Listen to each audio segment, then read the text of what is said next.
एक बूढ़ा बाप अपने बेटे को जंजीर से बांध के रखता है, क्योंकि अगर वो जंजीर से छूट गया तो वो दोबारा से आके नशे करेगा। अपने इकलौते बेटे को नशे से दूर रखने के लिए उसे जंजीर से बांधने के लिए मजबूर है। एक बूढ़ी माँ अपने बेटे के बच्चों को संभालती है, क्योंकि उसका बेटा नशे करके मर चुका है, ताकि अपने मृत बेटों के बच्चों का पालन पोषण कर सके। पंजाब हमारे देश का एक ऐसा राज्य है जिसे हम उसकी खेती और हरियाली की वजह से जानते हैं।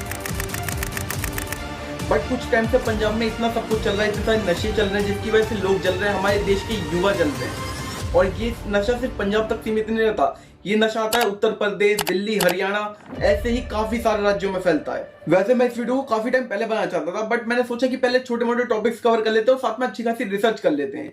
तो पहले मैंने इन सभी टॉपिक्स को क्लियर करा और साथ में मैंने अच्छी खासी रिसर्च करी।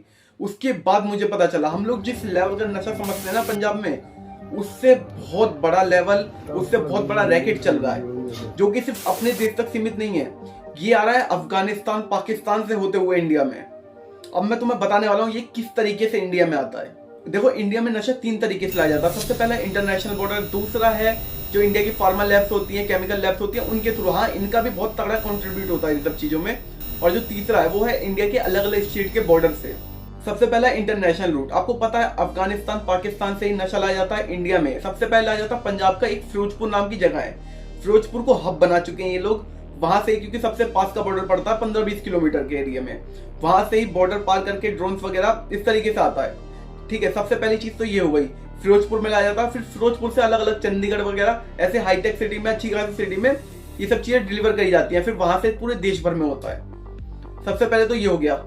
दूसरा है केमिकल लैब्स। अब जो केमिकल लैब्स होती हैं उसमें अलग अलग तरीके से, इनलीगल तरीके से ड्रग्स बनाए जाते हैं। कुछ ड्रग्स का इस्तेमाल मेडिसिन में वो होता है जो फार्मा कंपनीज करती हैं, बट उसका कुछ हिस्सा अलग अलग तरीके से स्मगल कर दिया जाता है, जो कि एक तरीके से ड्रग्स बन जाता है और उसका लोग नशा करते हैं और उससे वो लोग पैसा कमाते हैं। बट सरकार की तरफ से ये कंप्लीटली इनलीगल है। उसके बाद भी ये सब चीजें होती रहती हैं फ्रिक्वेंटली।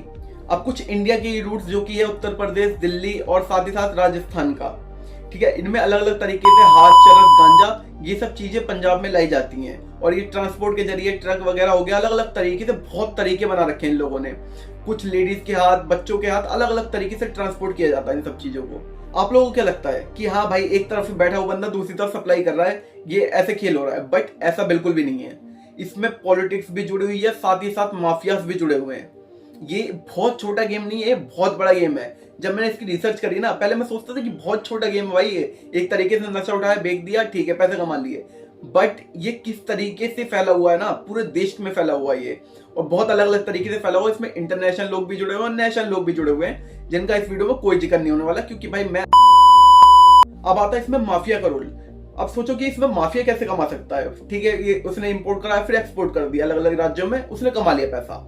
बट वो दूसरे तरीके से भी कमाता है और अपनी लाइफ भी सेव करता है। ठीक है, दूसरी चीज ये है, वो लोकल लोगों को ये सब चीजें सप्लाई करता है, ये सब चीजें देता है, जिससे उन्हें आदी बन जाते हैं वो सब इन सब चीजों के। ठीक है, अब मान लो कि जो भी माफिया है उसने किसी को मार दिया, अब वो मर चुका है, अब किसी बंदे को उसका चार्जेस लेना पड़ेगा, जब भी वो बाहर घूम सकता है। तो वो किस तरीके से चार्जेस लेगा? जो बंदा नशे का आदी बन चुका होगा वो उसे ऑफर करेगा कि हाँ, मैं तेरे को प्रॉपर नशा भिजवाऊंगा जेल में, बस तू मेरे जो चार्जेस है वो अपने ऊपर ले ले, कि हाँ मैंने मारा, इसने कुछ नहीं करा। तो वो अपने चार्जेस ले लेता है। तो उसके बाद वो तो माफिया बाहर घूमता रहता है, बट जो दूसरा बंदा अंदर पिस रहा होता है उसकी लाइफ पूरी तरीके से डिस्ट्रॉय हो जाती है। तो दूसरा तरीका तो ये हो गया। तो इस तरीके से माफिया इसमें रोल करते हैं। बट अब पॉलिटिक्स कैसे काम आती है इन सब चीजों में? देखो, पॉलिटिक्स इन सब चीजों में ऐसे काम आती है, मान लो जो भी एक राज्य पूरी तरीके से नशे का आदी बन चुका है, पंजाब के कुछ राज्य नशे के आदी बन चुके हैं, उसमें आप लोगों की हालत देखोगे ना तो आपको पता चल जाएगा भाई कितना बुरा सीन चल रहा है। यहाँ पे पूरी की पूरी जनता, उसमें भी खासकर युवा चिट्टे की नशे की वजह से पूरी तरीके से खोखले और बर्बाद हो चुके हैं। तो इसका फायदा उठाते हैं पॉलिटिक्स लीडर। तो ये क्या करते हैं, जो भी बंदा, जो भी युवा है, वो नशे के हाथ में, उससे वोट खरीदा जाता है। अब क्योंकि अगर उसे थोड़ा बहुत भी दे दिया जाए, थोड़ा बहुत 2-3 गोली दे दी जाए, तो वो नशे की वजह से वोट देगा, क्योंकि उसे नशा चाहिए। अब सोचो कि भाई जो क्रिमिनल्स का बढ़ावा होता है वो क्यों होता है? ज्यादातर ये चरस गांजा वालों की वजह से होता है। कई लोगों को 20-20 रुपए के लिए मार दिया जाता है। अब कुछ एक दिल्ली का सीन है, उसमें 20 रुपए के लिए भाई एक स्मैकी ने किसी लड़के को मार दिया। अब सोचो उस लड़की की कीमत क्या सिर्फ 20 रुपए थी, जिसकी जिंदगी की कीमत बस 20 रुपए है, कि 20 रुपए के चक्कर में उसे मार दिया। और ऐसे ही काफी सारे भाई केस आए हुए हैं जिनमें भाई छोटी छोटी चीजों के लिए बस कि नशा मिल जाए, किसी भी तरीके से नशा मिल जाए, किसी भी बंदे को मार दिया जाता है। तो इस तरीके से भाई उन्हें नशे का आदि बना बना के अलग अलग तरीके से वोट लिए जाते हैं और उनका फायदा भी उठाया जाता है। अब जो बंदा नशे का आदि बन चुका है वो भाई कुछ भी कर सकता है उसके लिए। अगर उसे अफीम गांजा जो भी है ये सब चाहिए तो वो किसी को मार भी सकता है और किसी से मर भी सकता है, क्योंकि उसे चाहिए। अब तुम्हें मैं एक शॉकिंग बात बताऊं, ये इलीगल बिजनेस इंडिया में $1 बिलियन का बिजनेस बन चुका है और उसका नेटवर्क पूरे देश में हो चुका है और इंटरनेशनली तो है ही। ठीक है, ये बिजनेस पूरे देश में फैला हुआ है।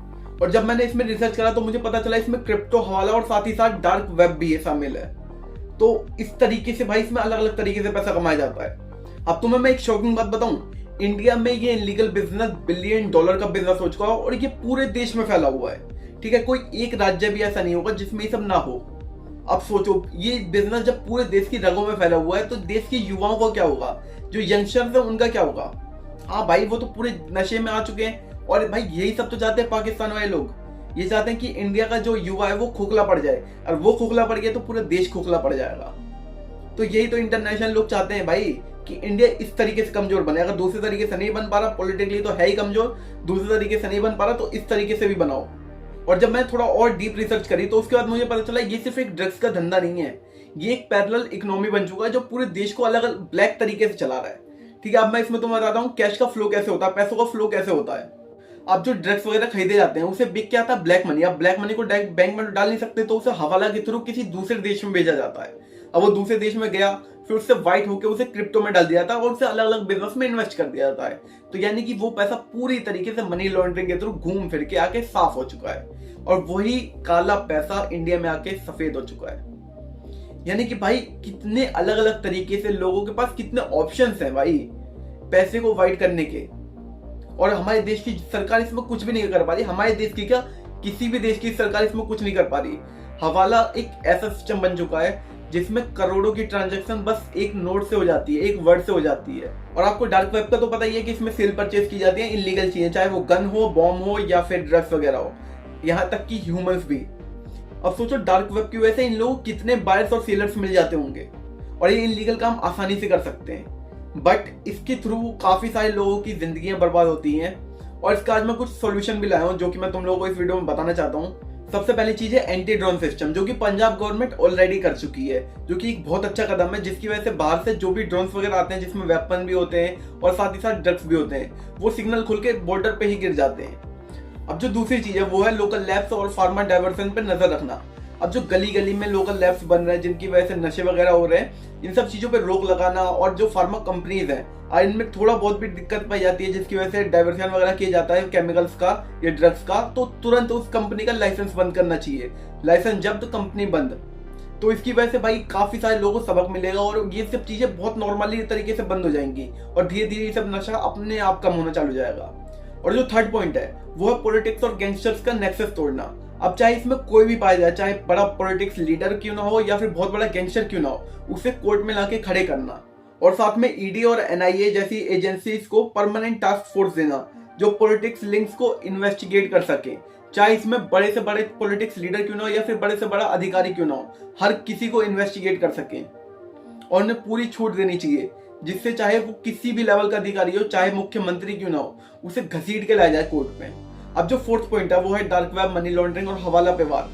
क्रिप्टो और हवाला ट्रांजैक्शन को ट्रैक करने के लिए साइबर सेल को इंटरनेशनली लिंक करा जाए और इन केसेस में सिर्फ ड्रग्स को खत्म नहीं करना, साथ में पैसे के लिंक्स को भी खत्म करना, चाहे वो इंटरनेशनली आ रहा हो या नेशनली आ रहा हो।